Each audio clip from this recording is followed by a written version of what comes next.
Lorsqu'on fait l'histoire culturelle du pouvoir en Afrique dans le temps long, une ou deux choses sont immédiatement observables. La première, c'est que, et ceci touche toutes ces formes de pouvoir, qu'il s'agisse des États anciens, des royaumes, des chefferies, toutes sortes d'autorités. La première chose, c'est que les autorités, nous avons en Afrique eu énormément de problèmes à assurer des successions non violentes. Et ça ne date pas d'après la colonisation. Ça a été notre histoire. Il y a quelque chose dans les dynamiques sociales, culturelles, religieuses, politiques, économiques en Afrique, dans le temps long, il y a quelque chose qui fait que nous ne sommes pas parvenus à inventer des mécanismes de transmission pacifique du pouvoir. Et que le moment de la transmission, le moment de la transition, le moment de la succession au pouvoir a souvent été le signal de la dissolution des empires, des États, des chefferies, a toujours donné lieu, dans la plupart des cas, à ce fléau qu'est la guerre civile. Quand une communauté se divise contre elle-même. La division de la communauté contre elle-même représentant la tragédie absolument finale de toute communauté humaine. Et donc, si nous voulons aller de l'avant, il nous faudra à un moment donné que nous résolvions ce nœud gordien.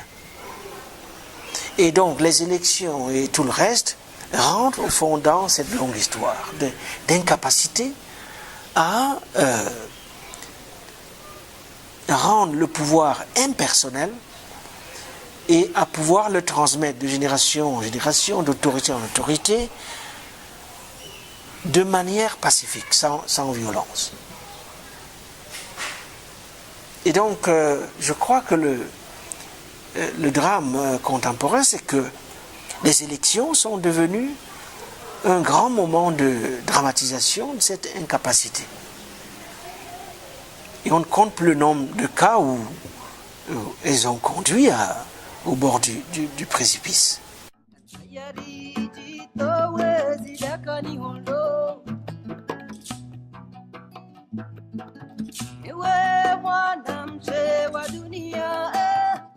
Mais même lorsqu'on a des règles, le problème avec les règles en Afrique, c'est que c'est pas qu'il n'y en a pas. C'est qu'on peut les avoir, mais c'est des règles qui peuvent être révisables à n'importe quel moment et à l'infini. C'est-à-dire que et du coup, ce ne sont pas des règles, ou si vous voulez, c'est des règles tout à fait paradoxales, dans la mesure où la règle, au fond, c'est qu'il n'y a pas de règle. Il n'y a pas de règle dans la mesure où toute règle est par nature provisoire. Et donc, on revient à la question du temps, ou disons de la temporalité. Qu'est-ce que c'est que ces sociétés qui fonctionnent sur la base du fait que toute règle est révisable? Et par conséquent, on ne peut pas vraiment être tenu à quoi que ce soit. Il suffit de s'en débarrasser. Et donc, on vote des constitutions qui limitent des mandats. Après un premier mandat, on se précipite pour changer ces articles. Alors tant que, et je crois que c'est une question à la fois de rapport de force entre les composants de la société, et c'est une question culturelle absolument profonde. Question de rapport de force qui ne peut être réglée que si effectivement les forces en faveur de la limitation des mandats, par exemple, prennent le dessus sur les forces qui préconisent le gouvernement à perpétuité, ou le gouvernement, disons, transmis de père en fils, comme dans les chefferies anciennes.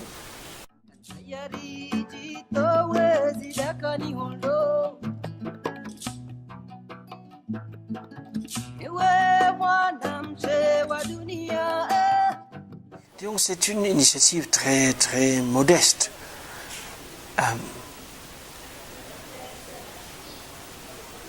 Qui part d'un certain nombre de constats. Le premier, c'est que l'ère actuelle est par nature planétaire. Dire-le, on est en plein dans un moment tout à fait manifeste de l'histoire de l'humanité qui est la planétarisation du monde. Et donc, que l'on ne peut plus penser l'Afrique en dehors du monde, qu'on ne peut pas penser le monde en dehors de l'Afrique, et ainsi de suite. Et donc, la question de la pensée du monde, pour ce qui nous concerne, doit être posée de nouveau, en des termes actuels.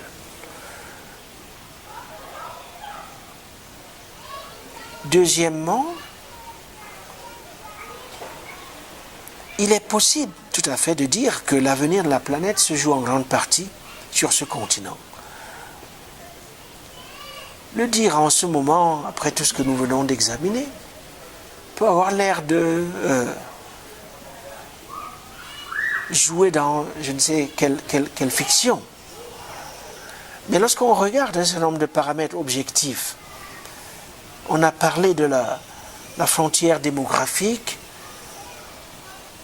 le fait que l'Afrique est peut-être la dernière frontière du capitalisme, le fait qu'au fond, la crise écologique et climatique qui affecte la planète dans son ensemble, que peut-être un certain nombre de solutions à la fois techniques ou en tout cas conceptuelles, c'est en Afrique qu'il faut les rechercher dans un modèle de rapport entre l'homme et la nature qui ne repose pas nécessairement sur la domination de l'un sur l'autre, sur la sorte d'anthropocentrisme qui est congénital à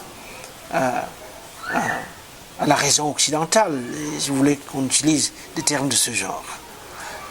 Donc tout cela nous fait penser que au-delà des turbulences, des cataclysmes aussi, des incertitudes du moment en Afrique. Et donc l'idée c'est d'embrasser ces défis-là. On a invité à peu près une vingtaine de personnes qui sont reconnues dans leur domaine respectif, et notamment dans le domaine de la réflexion, de la création, de la composition. Des écrivains, des philosophes, des artistes.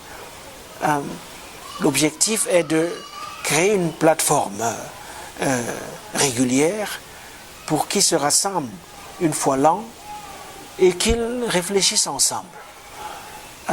Ce qui en sort, il en sortira, on l'espère, quelque chose. Il se pourrait qu'il n'en sorte rien du tout. Tout cela est absolument acceptable.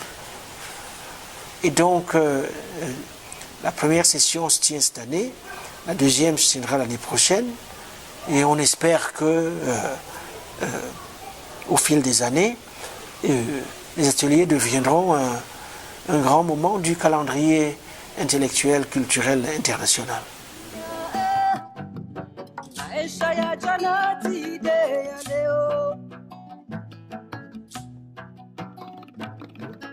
Ewe mwana mzee wa leo, mbache unagona ketosha holo,